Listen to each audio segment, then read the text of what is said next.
Assalamualaikum warahmatullahi wabarakatuh. Perkenalkan, nama saya Muhammad Zidan Firzatullah dari kelas 11 IP 1. Kali ini saya akan membawakan hasil tugas resensi saya. Untuk novel yang saya baca berjudul Harus Bisa Seni Memimpin ala SBY Catatan Harian Dr. Dino Patijalal.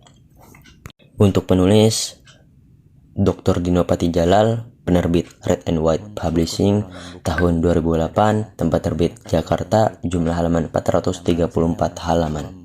Isi dari bukunya adalah, saat pertama kali saya melihat buku Harus Bisa, karangan asisten Presiden SBY Dino Patijalal di Gramedia beberapa waktu yang lalu.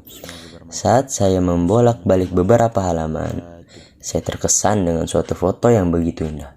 Foto saat helikopter Presiden SBY beranjak dari Pasma Jayawijaya dan juga Papua.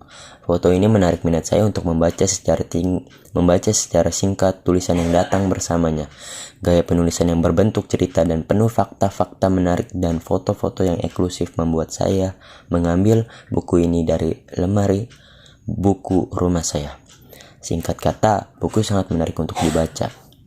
Saya banyak menemukan cerita-cerita menarik di belakang layar kehidupan SBY sebagai Presiden Republik Indonesia. Posisi Dino sebagai pembantu Presiden SBY membuat dirinya senantiasa berada di front seat untuk menyaksikan saat-saat bersejarah SBY berkiprah sebagai Presiden RI pertama yang dipilih melalui pemilihan umum. Membaca cerita yang dipaparkannya, saya semakin tersadar bahwa jadi Presiden RI pada saat adalah suatu tantangan kepemimpinan yang luar biasa.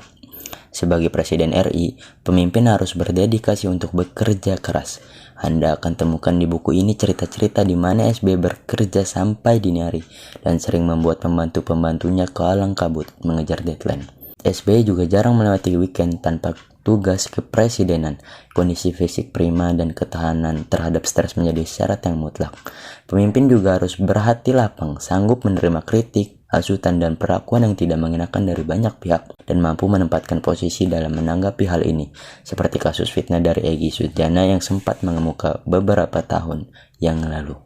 Presiden RI juga membutuhkan pemimpin yang berintelektual tinggi. Contoh cerita di mana SBY terlibat langsung dalam menggagas Global Intermedia Dialogue atau upayanya menggolkan Bali Roadmap dan Climate Change Conference di tahun 2007 membuat saya terus terang meragukan apakah Megawati sanggup melakukan hal yang sama saat beliau menjadi presiden. Suatu hal lain juga menarik dari kriteria kepemimpinan seorang presiden adalah kemampuan dalam mengambil keputusan. Banyak orang yang mengatakan bahwa SBY adalah seorang yang indecisif. Mungkin saja hal itu benar, namun kalau saya berusaha menyelami masalah yang dihadapi SBY, suatu pengambilan keputusan yang impulsif dan spontan justru bisa menimbulkan reperkusi yang panjang di masa mendatang bagi bangsa ini. Dalam pembelajaran saya atau dalam saya berorganisasi, saya juga sering menyaksikan bagaimana keputusan strategis harus diambil dalam waktu yang singkat karena desakan kompetisi. Dalam konteks negara, timing pengambilan keputusan yang tepat bukan berarti semakin cepat keputusan diambil, hal itu lebih baik. Tergantung dari konstelasi politik yang dihadapi. Yang jelas, buku ini membuat Anda akan lebih mengapresiasi beberapa proses pengambilan keputusan yang diambil oleh SBY. Tapi yang paling utama dalam era reformasi adalah Presiden RI harus merupakan pemimpin yang memiliki integritas moral yang tinggi.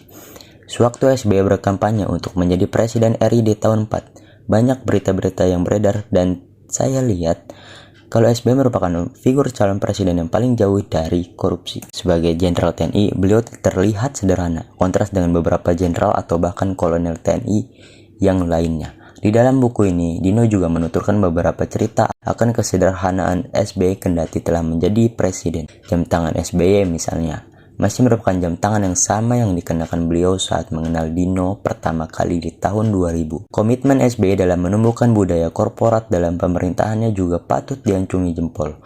Buku ini akan menampilkan sisi PNS yang berbeda dengan pandangan awam. PNS yang responsif dan profesional. PNS yang bekerja sama kerasnya dengan karyawan swasta yang kadang dituntut bekerja around the clock demi target penjualan. Karyawan yang mesti berintelektualitas tinggi untuk dapat mengimbangi atasannya, dan SBY pun diceritakan bak manajer yang jempolan, seorang pemimpin yang dapat dekat dengan bawahannya namun tidak segan mendapat apabila bawahannya melakukan hal yang kurang memuaskan. SBY juga tampil sebagai manajer yang sanggup memberikan panduan dan arahan yang baik untuk pengembangan karir anak buahnya. Sound like too good story to be true. to perfect as a leader. Yes, maybe it's. Justru disinilah kelemahan buku ini. There is another side of story. Kelemahan dan kekurangan SBY kurang terekspos. Namun, mengingat tema buku ini, saya juga tidak bisa melihat bagaimana hal tersebut dapat dimasukkan ke dalam buku ini.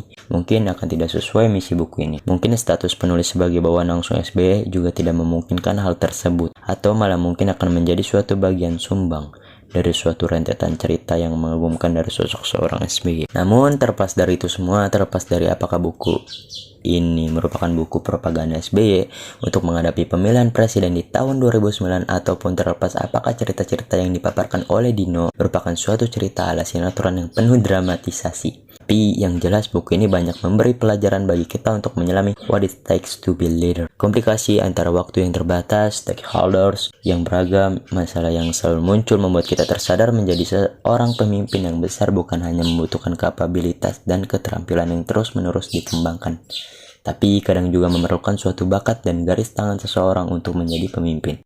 Dan akhirnya buku ini telah berhasil membuat saya mengagumi figur seorang SBY, seperti saya mengagumi figur pemimpin-pemimpin yang lain seperti Muhammad Al-Fatih, Nabi Muhammad, dan banyak lain. Hanya saja semoga kegaguman saya kali ini tidak berubah di kemudian hari. Dari isi-isi yang telah saya sampaikan tadi, kali ini kita masuk ke dalam bagian kelebihan dan kekurangan buku. Untuk kelebihannya, saya belajar untuk mempertimbangkan resiko dalam menyelesaikan suatu masalah.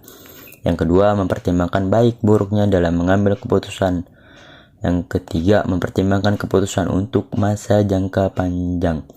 Yang keempat, rela berkorban demi suatu hal yang ingin dicapai, seperti Pak SBY tadi merelakan hari weekendnya untuk pekerjaannya, merelakan untuk sementara tidak bertemu keluarganya, dan banyak lain yang ia relakan, yang ia berkorban demi negara ini. Yang kelima, memegang tanggung jawab penuh.